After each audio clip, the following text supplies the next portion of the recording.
একে মিনমিন, দুয়ে পাট, তিনে গোলমাল, চারি হাট। যেখানে তিন মহিলা একত্রিত হয় সেখানে কলকাতার একটা বাজার মনে হয়।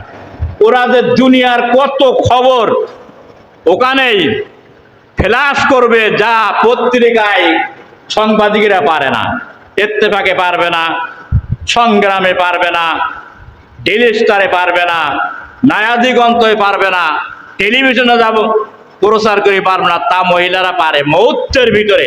দেখবেন, আমি একটা দৃষ্টান্ত পেশ করি না, খালি সাহেব 3 বার হজ করেছে, অনেক দান করেছে, কিন্তু ওর নামটা এলাকায় ফুটি নাই। কেউ তার হাজি সাহেব বলে ডাকেও না, আবার কেউ তার চেনেও না, কিন্তু মনে মনে চিন্তা করেছে দেখি নাম কত ফুটনি লাগে, ভাইরা তো হওয়া লাগবে, একটু ফেমাস তো হওয়া লাগবে। এই জন্য ভাগ্নের বউটা বাইর করে নিয়ে চলে গেছে। ভাগ্নের বউ যখন নিয়ে চলে গেছে তখন মুহূর্তের ভিতরে, তখন কিন্তু মাইকিং করা লাগে নাই, মুহূর্তের ভিতরে মানুষের মুখে মুখে সমস্ত এলাকায় প্রচার হয়ে গেছে, উমুক হাজি সাহেব ভাগ্নে বউ বাইর করে নিয়ে চলে গেছে। চিৎকার মেরে বলে নাউজুবিল্লাহ, ভাইরাল হয়ে গেল। এই খবরগুলো গ্রামগঞ্জে সবচেয়ে বেশি হয়, কথা ঠিক কিনা? হ্যাঁ, এই জন্য চুগলখোর কোনদিন চুগল করে পরিত্যাগ করতে পারে না। আল্লাহর নবী বললেন তাদের পরিত্যাগ করা সম্ভব ছিল না, এটা তাদের রুহের খাদ্য ছিল। যারা পাপ করে, যারা অন্যায় করে, মিথ্যা বলে, গীবত করে, শিকায়ত করে, পরনিন্দা করে, পরশ্লীলতা করে এবং যারা স্বেচ্ছাচারিতা করে, এদের রুহের খাদ্যটা ওরা যতক্ষণ না করতে পারে ততক্ষণ পর্যন্ত ওদের আত্মায় তৃপ্তি হয় না। আবার এমন মানুষ আছে তাদের আত্মার খাদ্য হলো তাহাজ্জুদের নামাজ, কোরআন তেলাওয়াত, আমল, আখলাক, নামাজ, কালাম, সৎ কাজের আদেশ, অসৎ কাজের নিষেধ যতক্ষণ না করতে পারে তাদের আত্মা তৃপ্তি হয় না, কথা ঠিক কিনা?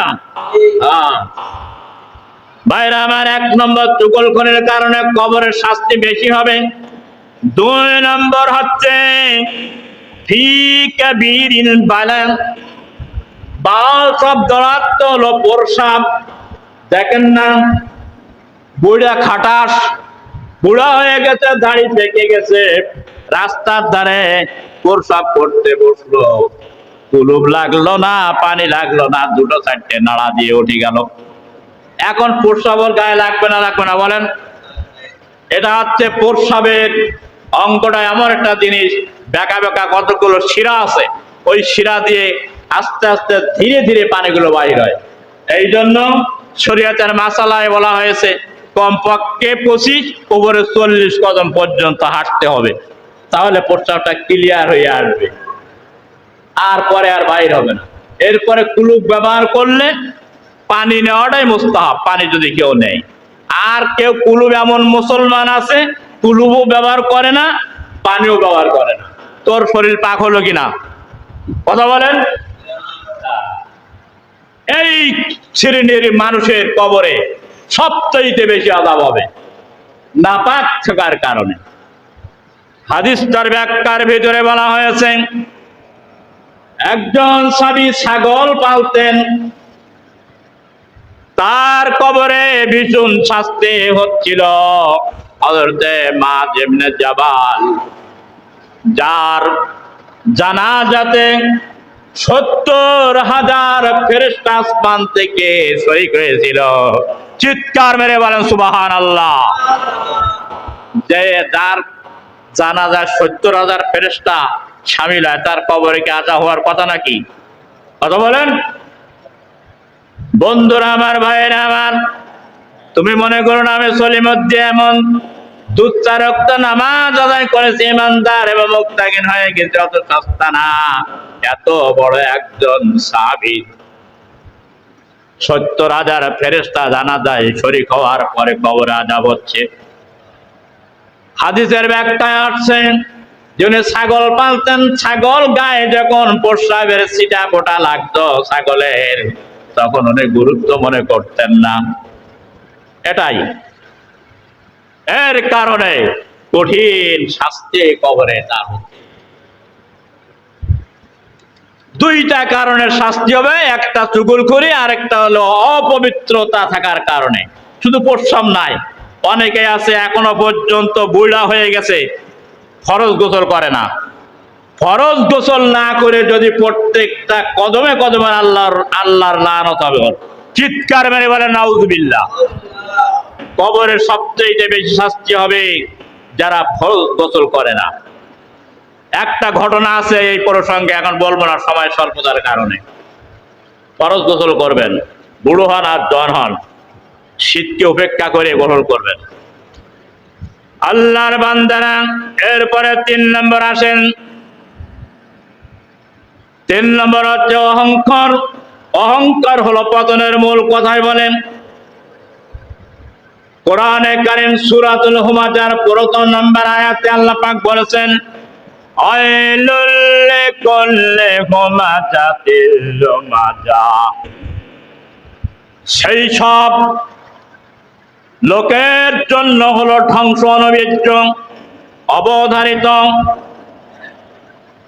যারা মানুষের পাপ হতে ধিক্কার দেয় এবং সামনে যারা নিন্দা করে বেড়ায়, অহংকার যারা করে, তাকব্বুরি যারা করে, ফখর যারা করে।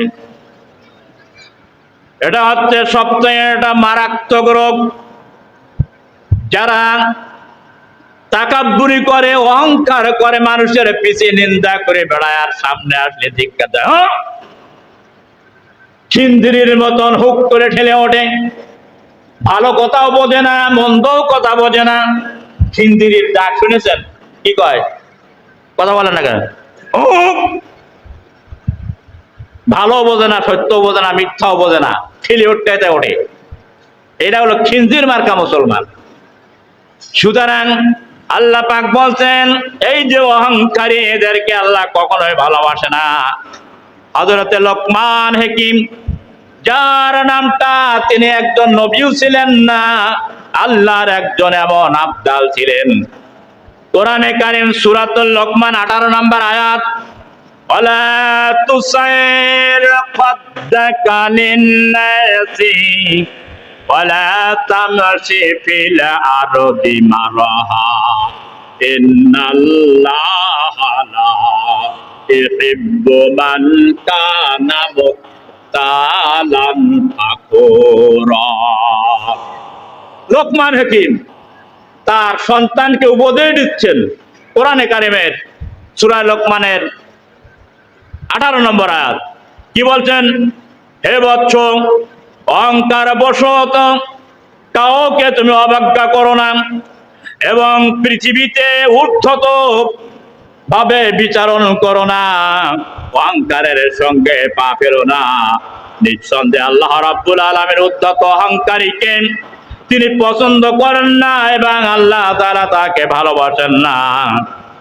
কুল্লা মুক্তালিন ফাখুর।